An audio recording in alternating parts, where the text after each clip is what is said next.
नमोस्तु वनश्री, नमोस्तु वनश्री, नमोस्तु वनश्री। और अब मैं सीधे सीधे सीधे परम पूज्य गुरुदेव संधान साहब के पास चलता हूँ, जिनके माध्यम से आप हम सब शंकाओं का समाधान प्राप्त करेंगे। इसी भावना के साथ में ये शंका समाधान का सत्र अपन प्रारंभ करें। और आज प्रथम प्रश्न के लिए मैं आमंत्रित कर रहा हूँ जेनिसा जैन, एक बिटिया है यहाँ की, लाल घाटी की। महाराज जी के चरणों में मेरा बारंबार नमस्कार। मेरा प्रश्न यह है कि हम बच्चे हमारी डेली लाइफ में अहिंसा का पालन कैसे करें? बच्चे अपनी डेली लाइफ में अहिंसा का पालन कैसे करें? देखो, इरादतन जानबूझकर किसी को न मारने का संकल्प लो। अपने खाने पीने पर ध्यान रखो, समझ गए? किसी भी प्रकार के नॉन वेज के आइटम का सेवन मत करो। जिसमें मालूम है कि वो चीज़ मिली हुई है वो चीज़ मत लो, समझ गए? और चलते फिरते समय देख करके चलो। सामान को उठाते रखते समय सावधानी रखो। यही तुम लोगों की अहिंसा का पालन का आधार होगा। चलो, ओम नमोस्तु महाराज जी। अगला प्रश्न कर रहे हैं लक्ष्य जी जैन, पुणे से अपने बीच में हैं। जोरदार ताली बजा दीजिए। उसके बाद में डॉक्टर पारस जी जैन, वे तैयार रहेंगे। नमोस्तु गुरुदेव। गुरुदेव, मेरा प्रश्न ये है कि अभी हम कॉलेज लाइफ से कॉरपोरेट वर्ल्ड में ट्रांजिशन करेंगे थोड़े टाइम बाद। तो इस बीच में हमारे रूटीन, प्रोडक्टिविटी, जिसमें हमें लर्निंग और इनपुट से ज़्यादा प्रोडक्टिविटी और आउटपुट पे फोकस करना पड़ेगा। और तीसरा, इंडिविजुअल से उठकर टीम वर्क पे ज़्यादा फोकस करना पड़ेगा। तो ये रूटीन, प्रोडक्टिविटी और टीम वर्क, इन तीन चीज़ों को हम कैसे लागू कर सकते हैं? देखिए, बिल्कुल सही बात है। अब पढ़ाई से कारपोरेट क्षेत्र में कदम रखने जा रहे हो, बड़ी प्रसन्नता का विषय है। अब इसमें रूटीन भी बदलेगी, प्रोडक्टिविटी भी अपने अंदर लानी होगी और टीम वर्क लाना होगा। इसके लिए हमें 4 बातों को ध्यान में रखना चाहिए। तुम्हारे माध्यम से तुम्हारे जैसे सभी बच्चों तक ये संदेश पहुंचाना चाहूँगा, क्योंकि तुम जैसे हजारों बच्चे इस क्षेत्र में पदार्पण कर रहे होंगे। सबसे पहले अपनी प्रायोरिटी सुनिश्चित होनी चाहिए कि कैसी भी रूटीन चेंज हो, पर जो मेरी प्राथमिकता है वो बनी रहनी चाहिए, समझ गए? उसमें हमारे धार्मिक क्रियाकलाप भी, स्वयं के शरीर के स्वास्थ्य के प्रति भी, अपने परिवार के प्रति भी, जो हमारी जिम्मेदारी है, जो हमारी रिस्पॉन्सिबिलिटी है, उसको हमें प्रायोरिटी में रखना है।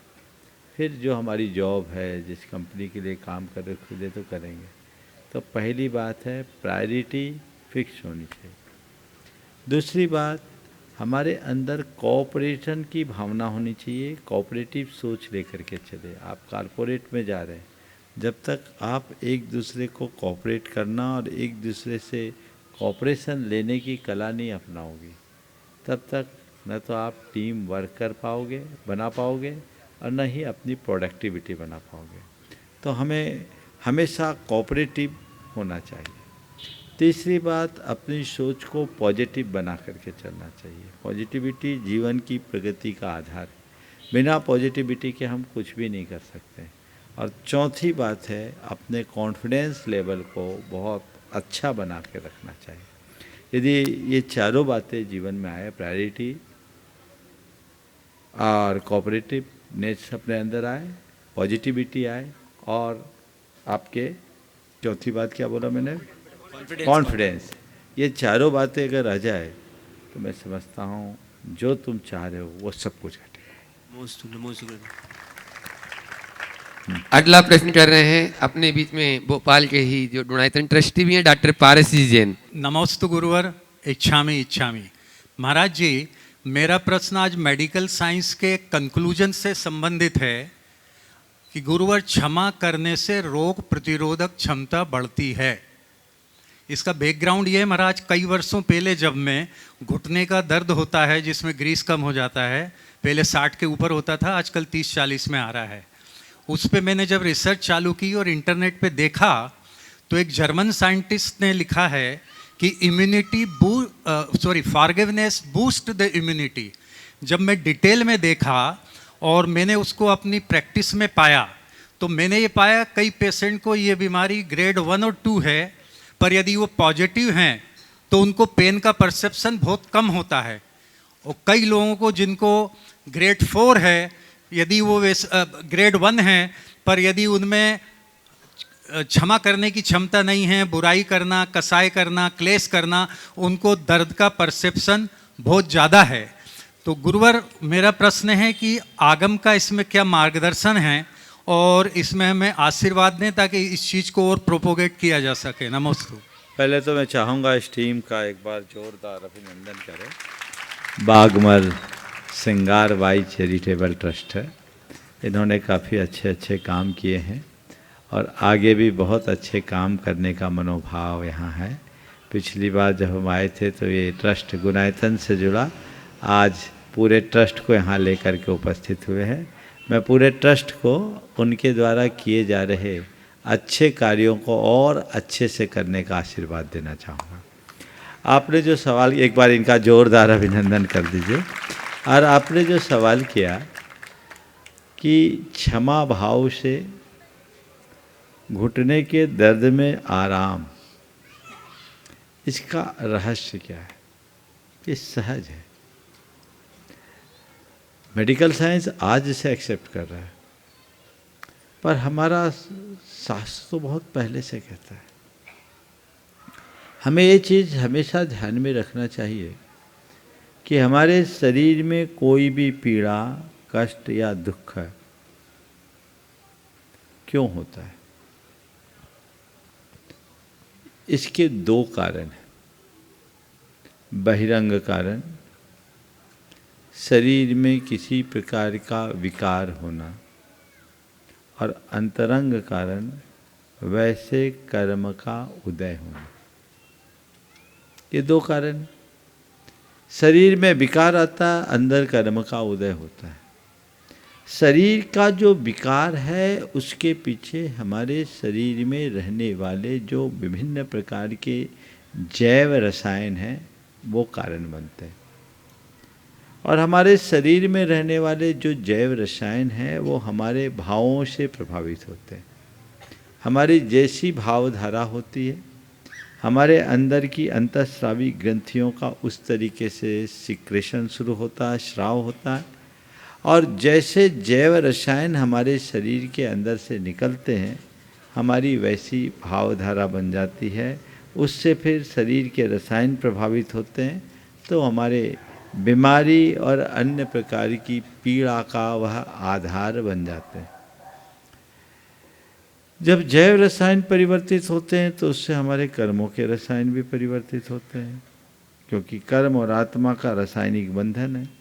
कर्मों के रसायन परिवर्तित होते हैं तो हमारी भावधारा में परिवर्तन होता है, तो हमारा अशुभ कर्म कई बार बढ़ जाता है। अच्छे भाव होने से अशुभ कर्म घट करके शुभ कर्म में परिवर्तित हो जाता है। क्षमा का भाव बड़ा उदात्त भाव है। फॉर्मेलिटी की क्षमा और अंतर की क्षमा में बड़ा अंतर होता है। किसी को सॉरी कहना और किसी को मन से क्षमा करना बड़ा अंतर होता है। हर किसी व्यक्ति ने महसूस किया होगा कि कभी किसी से ऐसी कटुता जिसका नाम सुनते ही आग लगती, अगर एक बार क्षमा कर दिया तो सारी बातें भूल जाते हैं, फिर वो बातें दिमाग में कभी हावी नहीं होते। अब उस व्यक्ति को देखकर एक अलग प्रकार की आत्मीयता का भाव प्रकट होता है। ऐसा अनुभव आप लोगों को कभी हुआ कि नहीं हुआ? बोलो। किसी के साथ जिससे कभी अनबन हुई, लड़ाई हुई, मनमुटाव हुआ, दुराव रहा, उसी व्यक्ति के प्रति एक बार हृदय से क्षमा मांगने के बाद सोच में बदलाव आया कि नहीं आया? बोलिए। तो ये बदलाव आते ही हमारी भावधारा बदलेगी। भावधारा बदलेगी तो कर्म की धारा बदलेगी, कर्म की धारा बदलेगी तो हमारा स्वास्थ्य प्रभावित होगा। इसलिए ये काम करना चाहिए। भावना योग का अनेक उदाहरण है। भावना योग का जो प्रभाव है यही तो है। तो आप जो अपने प्रैक्टिस में ले रहे हो इसको प्रोपोगेट कीजिए, अच्छे से कीजिए, और यदि इसको भावना योग से जोड़ दीजिएगा तो सोने में सुगंध हो जाएगा। प्रयास कीजिए। नमस्ते नमस्ते। अपने बीच में कानपुर से एडवोकेट सुमत चंद जी जैन यहाँ पर उपस्थित हैं। मैं तो दर्शन करने आया हूँ। हमारे दर्शन करने से सारे प्रश्न खत्म हो गए, हमें कोई प्रश्न नहीं करना। ऐसा है। एक बार जोरदार करतल ध्वनि से इनका स्वागत करें। चलिए अगला नाम। सन सिटी कॉलोनी के सर्व समाजगण यहाँ पर उपस्थित अनिल जैन के नेतृत्व। पूर्णतः नमन, वंदन, आभार, सभी चेतनाओं को मेरा नमन। हम लोग सन सिटी से आए हुए हैं, सभी समाज के लोग मेरे साथ हैं। वो आपको नमन, अभिनंदन सभी लोगों का तरफ से करना चाह रहे हैं। और हमारे अग्रवाल साहब मेरी जगह वो पूछना चाह रहे हैं, कुछ क्वेश्चन उनके हैं तो वो पूछेंगे। गुरुदेव के चरणों में सन सिटी परिवार के सभी सदस्यों की तरफ से बहुत बहुत नमन। गुरुदेव, मेरा प्रश्न ये है कि कार्यस्थल पर ईमानदारी से काम करने के बावजूद भी बार बार परीक्षा क्यों देनी होती है? सत्य क्यों परेशान होता है? देखो, कसौटी पर तो सोने को ही कसा जाता है, पीतल को थोड़ी आज तक किसी ने कसा है। इसलिए परेशान मत होइए। अगर आपको ऐसा लगता है कि सत्य को ही परेशान किया जाता है तो आपको इस बात की तसल्ली रखनी चाहिए कि कम से कम मेरा सत्य है और लोग उसे पहचान रहे, तभी तो परेशान कर रहे हैं। अगर मेरे पास झूठ होता तो कोई मेरे पास परेशान करने के लिए नहीं आता। घबराइए मत, कसौटी पर कसना है कस लो, सोना है 100 टंच खरा है, क्या सोचना।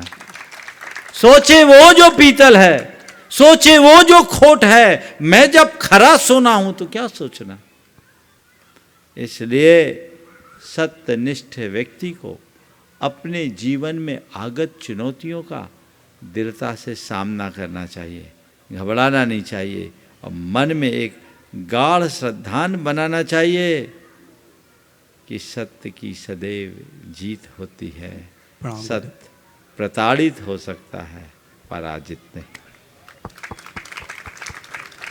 आपके चरणों में मेरा कोटि कोटि नमन और मेरे सन सिटी परिवार की तरफ से भी कोटि कोटि नमन। मेरा नाम मुरलीधर ज्ञानचंदानी है।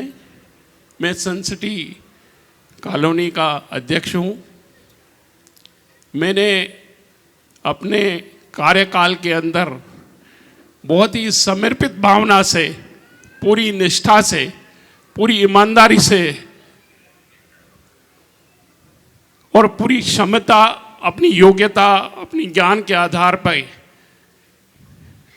इस कार्यकाल में कार्य किया।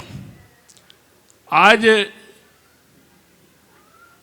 कुछ लोगों की वजह से मुझे मन में पीड़ा हो रही है, क्योंकि इतना कुछ करने के बाद भी मुझे सोने की तरह परीक्षा देनी पड़ रही है। तो मैं ये चाहता हूँ, इतना कुछ करने के बाद भी अगर आदमी को यश नहीं मिलता है तो मुझे उसका आपका आशय समझ गया और आपके सवाल का उत्तर पहले सवाल के उत्तर में मैं दे चुका हूँ। मैं आपसे कहता हूँ, आप अपने काम को यश के लिए मत कीजिए, आप अपने काम को एक सेवा के रूप में कर लीजिए और सेवा एक तपस्या है। अगर मैंने सही किया तो मुझे चिंता नहीं है, और मुझे इतना सब कुछ करने के बाद भी ऐसा लगता है कि लोग मुझे या मेरे कार्यों को पसंद नहीं करते, अपने जेब में अपना इस्तीफा लेकर के घूमिए और जिस दिन हो सामने वाले को पकड़ाइए और अपनी दिशा बदल दीजिए, ये सोचकर कि शायद प्रभु मुझसे कुछ और चाहते हैं और मेरे लिए को और अच्छा अवसर देते हैं। सारा टेंशन खत्म हो जाए। जिनेश कुमार जैन जो सूत्रधार के रूप में जुड़े हुए हैं बनाईथन से, और उसके बाद में तैयार रहेंगे धैर्य जैन, जैन नगर भोपाल। नमोस्तु महाराज जी, नमोस्तु महाराज जी, नमोस्तु महाराज जी। मेरा क्वेश्चन ये था कि आजकल जो है, एक तो आदमी को कोई डायरेक्ट मारता है, और डायरेक्ट मारता है कोई इंसान को, गोली मार दे, डंडे से मार दे, और दूसरा है कि घर के अंदर और समाज के अंदर जो वाणी से लोग मारते हैं, और जैसे कि चलता है आम कि आदमी कहता है, कहता तो लड़की को है और सुनाता बहू को है। तो वो चीज़ें उसमें कितना पाप लगता है डायरेक्ट गोली मारने में और इनडायरेक्ट में जिस तरह से लोग मारते हैं, तो उसका जरा मेरे को समाधान चाहिए। देखो ये रोज की क्रिया है। सुनो, आपने बहुत अच्छा सवाल उपस्थित किया है। एक किसी को गोली मारना और एक बोली का वार करना, वार तो वार है। आपने पूछा दोनों में ज़्यादा पाप किस में लगता है, तो मैं इस झमेले में नहीं पड़ना चाहता। क्यों? क्योंकि यदि मैं कह दूं कि गोली से ज़्यादा ये बोली की मार है, तो आप गोली मारने में बेखौफ हो जाओगे और मेरे सिर पर आपका पाप आ जाएगा। तो इस झमेले में मैं क्यों पढ़ूं? आप ही संभालो। लेकिन मैं इतना ही कहूँगा, पाप तो पाप है और हमें पाप मात्र से बचना चाहिए। पाप मात्र से बचने का उपक्रम कीजिए। गोली मारना घोर जघन अपराध है, उससे बचिए। लेकिन जो लोग केवल गोली मारने को ही पाप माने या किसी के ऊपर शस्त्र का आघात करने का नाम ही पाप मानते हैं, उन्हें अपनी धारणा बदलनी चाहिए। शस्त्र के आघात के साथ साथ शब्दों का आघात भी पाप है। आघात का नाम पाप है, चाहे वो शब्द का हो या शस्त्र का हो, है ना। अब तुलनात्मक रूप से पूछोगे तो प्राणों के व्याघात का नाम हिंसा है। शस्त्र का आघात करके आपने तो उसके पूरे प्राण ही ले लिए। शब्द के आघात से उसके प्राण लिए नहीं, प्राण हिलाए। तो एक व्यक्ति है जिसने पेड़ को हिलाया है और एक व्यक्ति है जिसने पेड़ को उखाड़ा है। बोलो, दोनों को समान कहोगे क्या? हाँ, नहीं हो रहा। नहीं ना। नहीं। तो एक ने पेड़ को हिलाया, एक ने पेड़ को उखाड़ा। तो जिसने गोली चलाई वो पेड़ उखाड़ दिया और जो बोली चला रहा है वो पेड़ को हिला रहा है। मगर पर इन महान भाव, सुनो, इन महान भावों से बोलता हूँ, भैया रोज रोज हिलाओगे तो पेड़ उखड़ जाएगा। इसलिए हिलाओ मत, जमने दो। हिलाना भी पाप है। और तुम ये सोच रहे हो मैंने तो केवल हिलाया है, नहीं, इसे इग्नोर मत करो। ये पाप पाप की तरह दिखता नहीं है, लेकिन ये बहुत बड़ा पाप है। इस भाव हिंसा से बचना चाहिए। हमें मानसिक स्तर की हिंसा, वाचिक स्तर की हिंसा और शरीर के स्तर की हिंसा, तीनों स्तर की हिंसा से बचने का पुरुषार्थ करना चाहिए। इसलिए जो मैंने कहा, चाहे शब्द का आघात हो या शस्त्र का आघात, आघात आघात है और जिसमें आघात है उसमें पाप। नमस्ते महाराज जी, नमस्ते महाराज, नमस्ते। पूरे संघ की सेवा में हमेशा लगे रहते हैं, ऐसे धैर्य भाई आप ही के इस नगर की गौरव। 3 पीढ़ियों के इष्ट गुरुदेव के चरणों में कोटि कोटि नमन।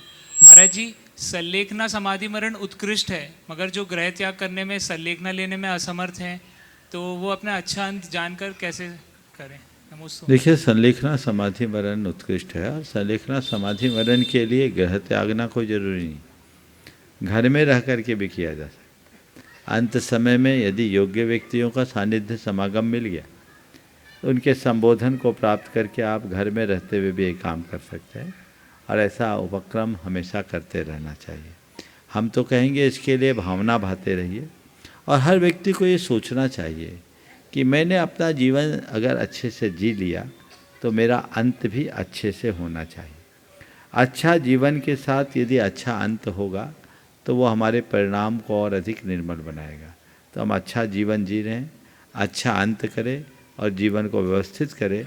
इसके लिए नित्य अच्छी अच्छी भावनाएं भाएं और रोज़ एक ही भाव रखें, दिन रात मेरे स्वामी मैं भावनाएं भाऊं, देहांत के समय में तुमको न भूल जाऊं।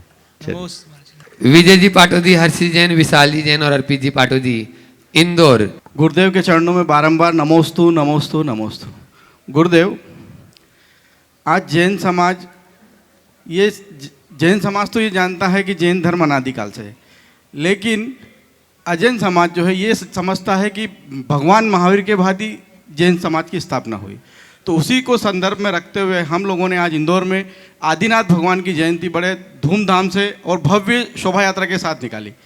और इसमें पूरे देश में ये आपके संदर्भ से संदेश दें, हम चाहते हैं कि आप ऐसा संदेश दें कि आदिनाथ जयंती का भी जुलूस ऐसा निकाला जाए जिससे आम आदमी को भी पता चले कि जैन धर्म अनादिकाल से न कि महावीर भगवान की। बहुत अच्छी बात आपने रखी। आज प्रातः काल के प्रवचन में भी मैंने इस बात पर पर्याप्त प्रकाश डाला। आज पुनः शाम को मैं फिर से कह देता हूँ, भगवान ऋषभ देव का आज जन्म कल्याणक, उनकी जन्म जयंती हम सब लोगों ने बहुत धूमधाम से मनाया। भगवान ऋषभ देव कैसे महापुरुष रहे, जो भले जैन धर्म के प्रवर्तक रहे, पर उनका सभी भारतीय परंपराओं में बहुत ऊंचा स्थान रहा और सबने बहुत सम्मान दिया।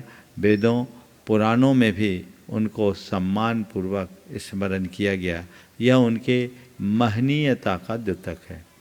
तो ऋषभदेव भगवान के इस महान व्यक्तित्व को जगत व्यापी बनाने के लिए, उनके जीवन दर्शन से जन जन को अवगत कराने के लिए हमें चाहिए कि हम बहुत अच्छे तरीके से भगवान ऋषभदेव के व्यक्तित्व और कृतित्व की चर्चा करें, ऋषभदेव की जन्म जयंती मनाएं, ऋषभदेव भगवान का निर्वाण उत्सव मनाएं।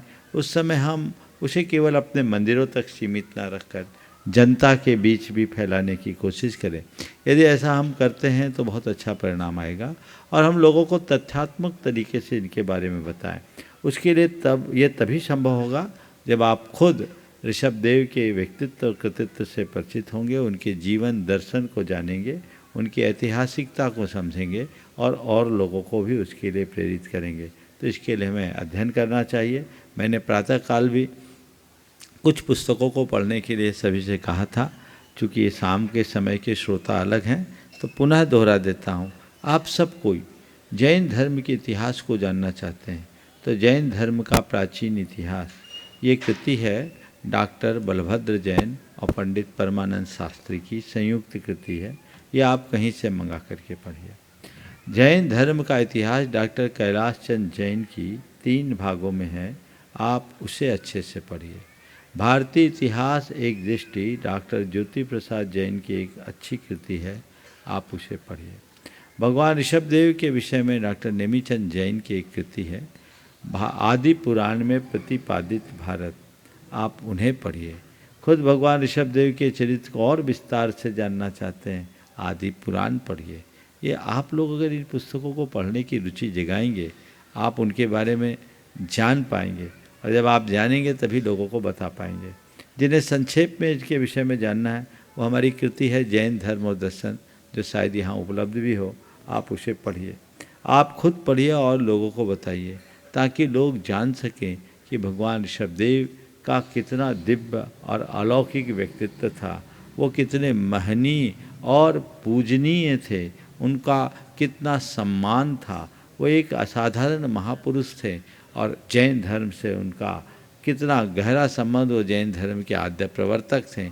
इससे जैन धर्म की प्राचीनता और जैन धर्म की गरिमा का भी प्रसार होगा।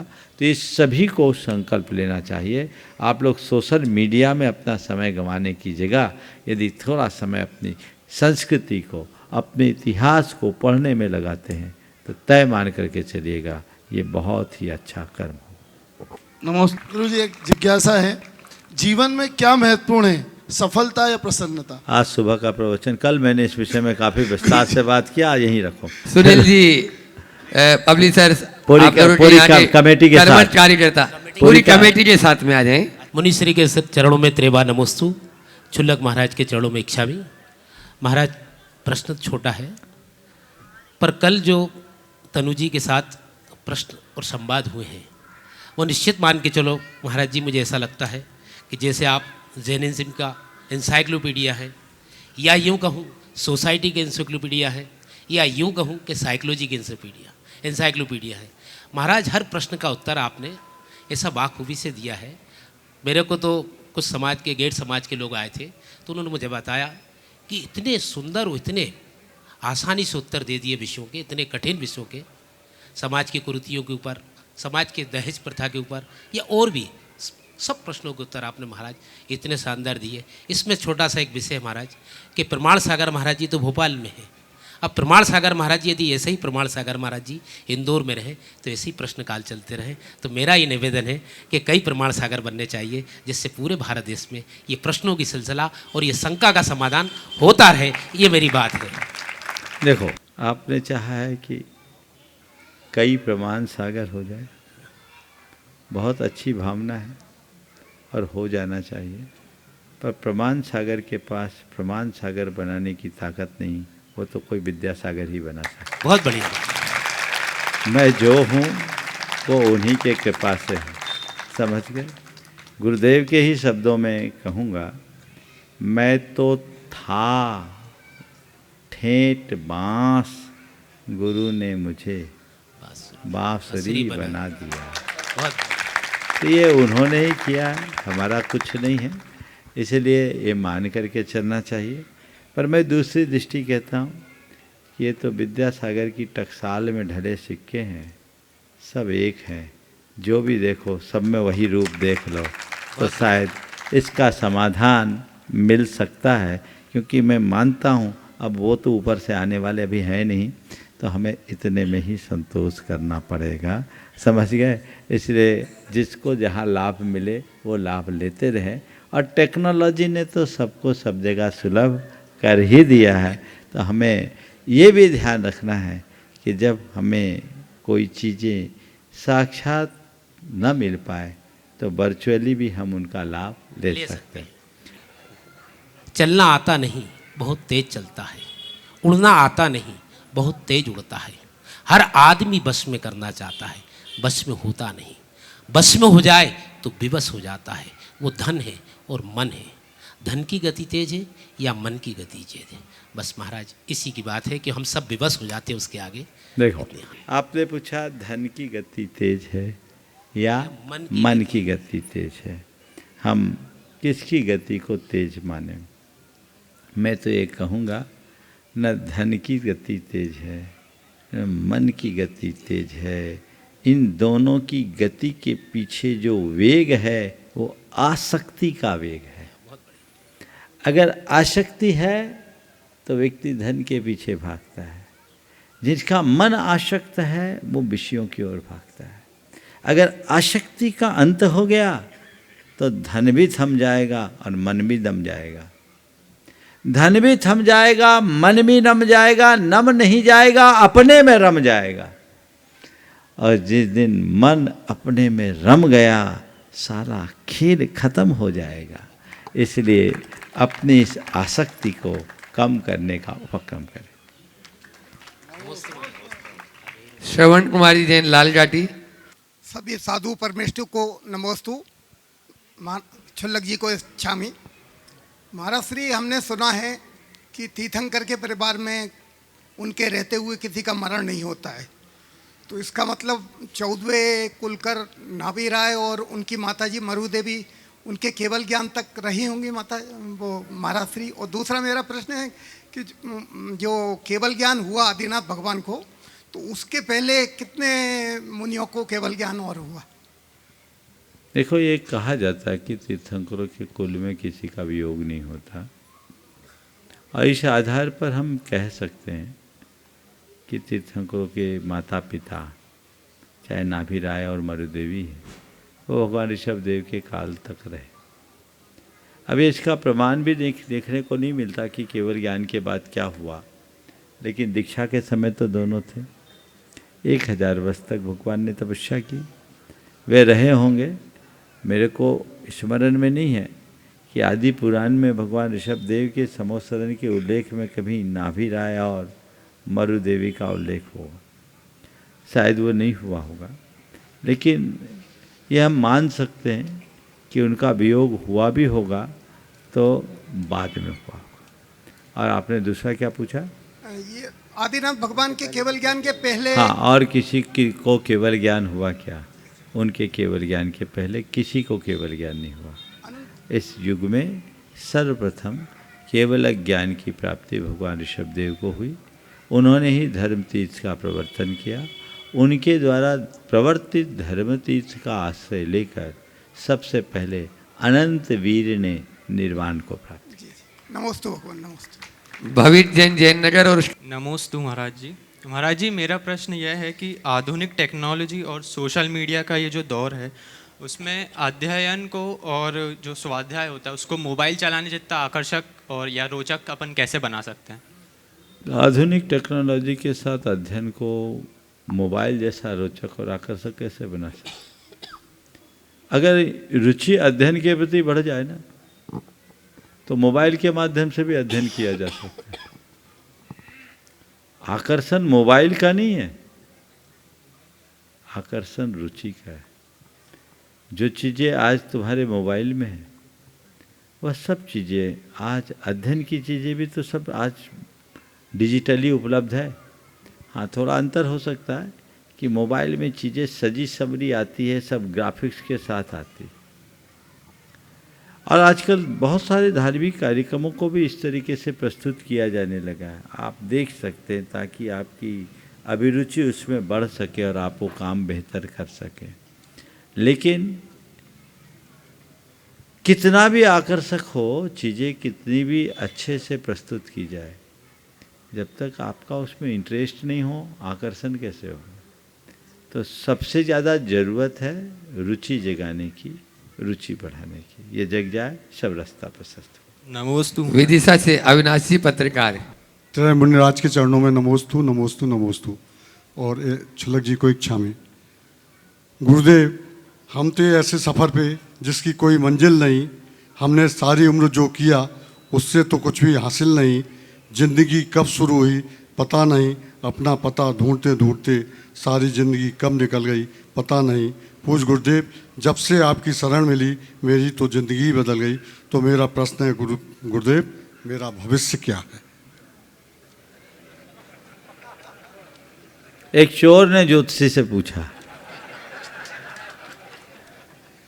मेरा भविष्य क्या है?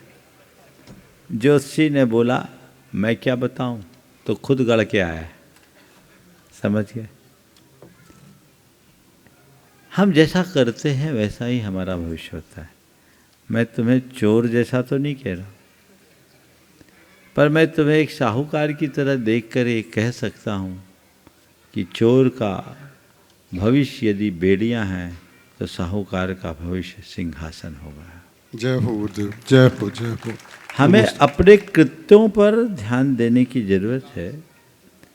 मैं लोक में भले साहूकार कहलाऊं और मेरा कृत्य यदि चोरों जैसा है तो मुझे तो पाप की बेड़ियों से जकड़ करके ही जाना पड़ेगा। भले मैं साहूकार जैसी पहचान न बना पाऊं, परंतु मेरा कृत्य यदि साहूकारों जैसा है, साधुता से भरा है, तो मान करके चलना कि हम पुण्य के सिंहासन पर चढ़ करके ही जाएंगे। सब चीज़ें हमारे हाथ में हैं। तो आया है सो जाएगा, राजा रंक फकीर, एक सिंहासन चढ़े चले, एक बंधत जाए जंजीर। इस उक्ति को समझते हुए अपने जीवन को दिशा दें। नमोस्तु गुरुदेव, नमोस्तु। अनुभव शराफ। गुरुजी, एक प्रसंग और आया है, मैं चाहूँगा आप उसको एक बार उसमें अपने उपदेश दें। श्रीमती मनोरमा देवी जैन, श्री माता श्री प्रकाश चंद जी जैन, निवासी सागर बिहार, वैशाली नगर, अजमेर का आज देवलोक गमन हो गया गुरुजी शाम को। और प्रकाश भैया की माता जी हैं, प्रकाश भी हमारे साथ हर पल गुणायतन के कार्यों में आगे रहते हैं। गुरुजी मार्गदर्शन भी हमारे देते रहते हैं हर काम में। हम इस विषय पर गुरुजी चाहेंगे नमोस्तु करके आप कुछ आशीष दें गुरु जी, जिसमें परिवार को संतावना बने और वो परिवार आगे आके हम लोग के साथ व्यथित रूप से ना रहे। देखिए, मनोरमा जी जो अजमेर के प्रकाश जी पाटनी की माता श्री थी, बड़ी ही धर्मात्मा महिला। व्यक्तिगत रूप से वो हमसे बहुत अच्छे से जुड़े हुए, पूरा परिवार जुड़ा। जैसा आपने जानकारी दी कि अब वो हमारे बीच नहीं रहे। आना जाना तो लगा हुआ है, कब किसकी बारी आ जाए कुछ कहा नहीं जा सकता, उसे हम रोक नहीं सकते। लेकिन स्वाभाविक है, जब कोई ऐसा व्यक्ति हमारे बीच से अचानक चला जाता है तो एक पल को मन थोड़ा सा दुखी तो होता है। पर मैं ऐसे प्रसंग में यही कहूँगा कि इन घटनाओं को शोक का निमित्त न बनाकर बैराग का निमित्त बनाना चाहिए। हमेशा ये सोचना चाहिए ये नियति की परिणति है, काल बलि के आगे किसी का नहीं चलता। बस व्यक्ति कितना जिया ये उतना महत्वपूर्ण नहीं है, कैसे जिया ये सबसे महत्वपूर्ण है। तो कौन व्यक्ति कैसे जिया हमें ये देखने की कोशिश करनी चाहिए। वो जो भी हैं उनने अपना जीवन बहुत अच्छे तरीके से जिया, और कोई अच्छा व्यक्ति हमारे बीच से जाए तो हमें उनके आदर्शों को हमेशा याद रखना चाहिए।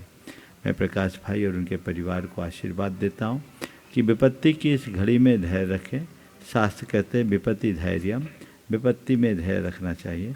धैर्य ही हमारे जीवन का संबल है। इसे नियति की परिणति मानकर स्वीकार करें और अपना आगे का भविष्य उज्जवल बनाए। सभी को आशीर्वाद। अपने बीच में श्रीमती रंजना श्रीवास्तव शोधार्थी हैं, वे एक प्रश्न अपना कर रही यहाँ पर उपस्थित है। पूरा गुरुदेव के चरणों में सादर नमन। गुरुदेव, मेरा प्रश्न है, मैं एक साइकोलॉजी का रिसर्चर हूँ और पैरासाइकोलॉजी पे रिसर्च कर रही हूँ।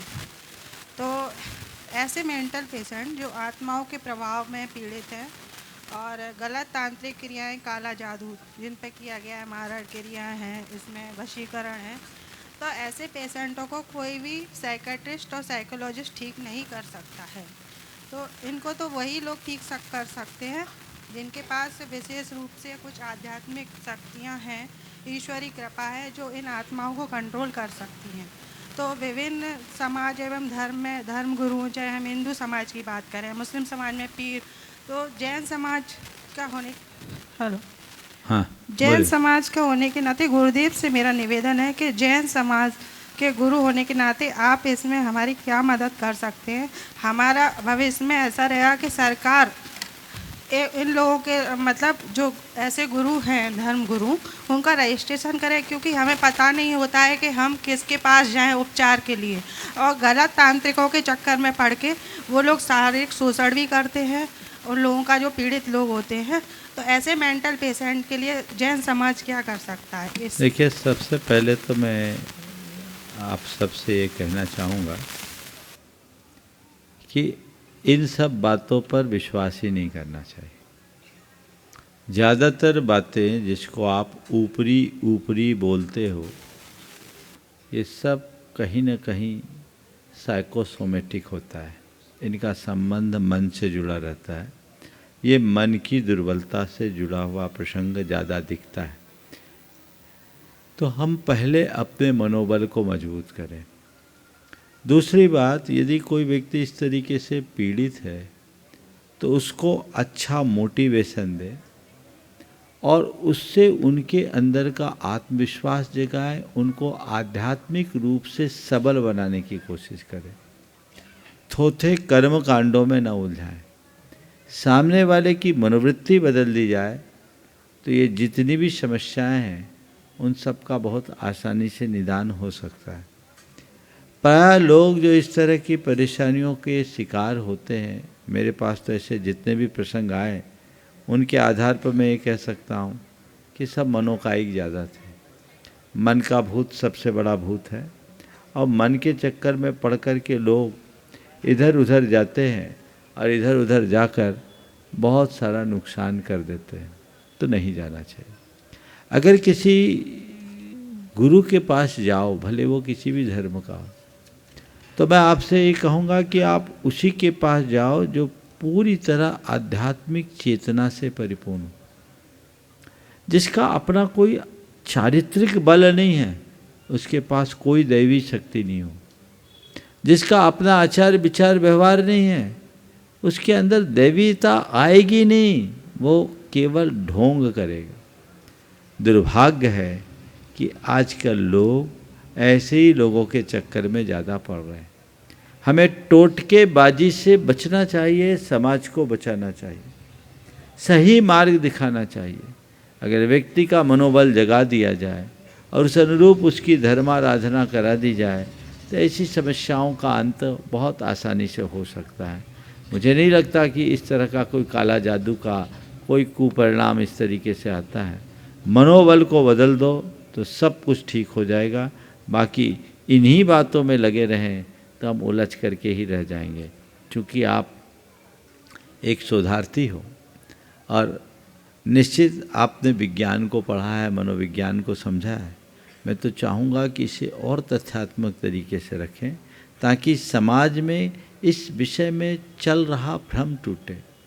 मंत्र आराधन और आध्यात्मिक साधना यही इसका सबसे अच्छा मार्ग है जो मोटिवेशन के बल पर मिल सकता है। टोटकेबाजी से हमें समाज को बचाना चाहिए ताकि हम किसी भी प्रकार के शोषण या इस तरह के कृत्यों से अपने आप को बचा सकें। हाँ, आगे के लिए और कुछ पूछना? जी, हाँ, जी, जी। हाँ। लेकिन गुरुजी जो जैन दर्शन है उसमें आत्मावाद और पुनर्जन्म में तो विश्वास किया जाता हाँ। है ना, तो जो गलत आत्माएं आ जाती हैं लोगों के ऊपर उसको कोई साइकोलॉजिस्ट तो ठीक नहीं कर सकता। देखिए, गलत आत्मा के आने और ना आने का जो सवाल है ये भ्रम ज़्यादा है, यथार्थ कम। आ सकती है लेकिन मन का भूत सबसे बड़ा भूत होता है। अपने मनोबल को इतना उज्जवल बना के रखो, कोई गलत आत्मा परेशान नहीं करेगी। समझ गए? मेरे ऐसे कई अनुभव हैं, किस्सा सुनाऊंगा तो समय नहीं बचा, आपका नंबर थोड़ा लेट आया। ठीक ठीक। चलो 1 मिनट में एक किस्सा बता देता हूँ। आपके इसी भोपाल की बात है। एक भाई था जो अक्सर मेरे पास आता था, कुछ दिनों से नहीं आया। पूछा क्या बात है? बोले मेरे घर में छोटे भाई की बहू को कोई ऊपरी बाधा हो गई और वो पूरी रात चिल्लाती है, कोई उपाय नहीं।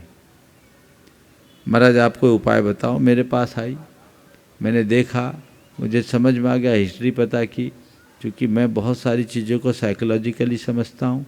वो अपने पीहर गई थी भाई के यहाँ शादी में, गर्मी का समय था और भाई भौजाई से पटती नहीं थी। 2-3 दिन खाई पी नहीं, रात जगी और वहाँ से आने के बाद एब नॉर्मल हो गई। लोगों ने सोचा कोई भूत लग गया। और उसके बाद जब उनने बताया तो मैंने कहा तुम किसी साइकेट्रिक को मिलो, कोई इलाज कराओ, ये सब करो। लेकिन मेरी बात का उन पर कोई असर नहीं पड़ा। वो किसी गुनिया के पास चले गए और वही हाल हो गया। जब उस व्यक्ति ने मुझसे कहा, बोले देख मैं तुम्हें एक प्लान बताता हूँ। मैंने उसको प्लान बताया और रात के ठीक 12 बजे वो भी आए बाएँ बकना शुरू कर दिया और वही हरकतें उसकी हो गई, बल्कि उसकी बहू से ज़्यादा हरकत। अब जब ऐसी हरकतें करने लगा तो घर के लोगों ने सोचा इसको भी भूत लग गया। अगले दिन उसी गुनिया के पास उसको भी ले गए और जब चमेटा ले करके गुनिया उनको झाड़ फूँक करने लगा तो उसने अपने असली रूप प्रकट किया। बोले मुझ पर कोई भूत नहीं, मैं तेरा भूत उतारने आया हूँ। हकीकत खोल दिया, तब भेद खुला और उसके बाद यहीं पर एक डॉक्टर की उनने चिकित्सा की और वो आज तक सलामत है। तो मेरा कहने का तात्पर्य केवल ये है कि सब घटना को ऐसे भूत प्रेत से मत जोड़िए। भूतों को इतना फुर्सत नहीं है कि आपको पैर दे, वो अपने काम में बिजी हैं। मनोबल ऊंचा रखिए, ये अनपेक्षित भय है। मेरे पास तो अब तक के जितने भी प्रसंग आए हैं सब इसी तरह के आए, इसलिए मैं नहीं मानता कि आपको भूत परेशान करेगा। मन के भूत को कोई नहीं भगा सकता, इसलिए मन को मजबूत कीजिए ताकि मन पर भूत हावी ना हो। समय आप सबका हो गया, यहीं पर विराम। बोलिए परम पूज्य आचार्य गुरुवर श्री विद्यासागर महाराज।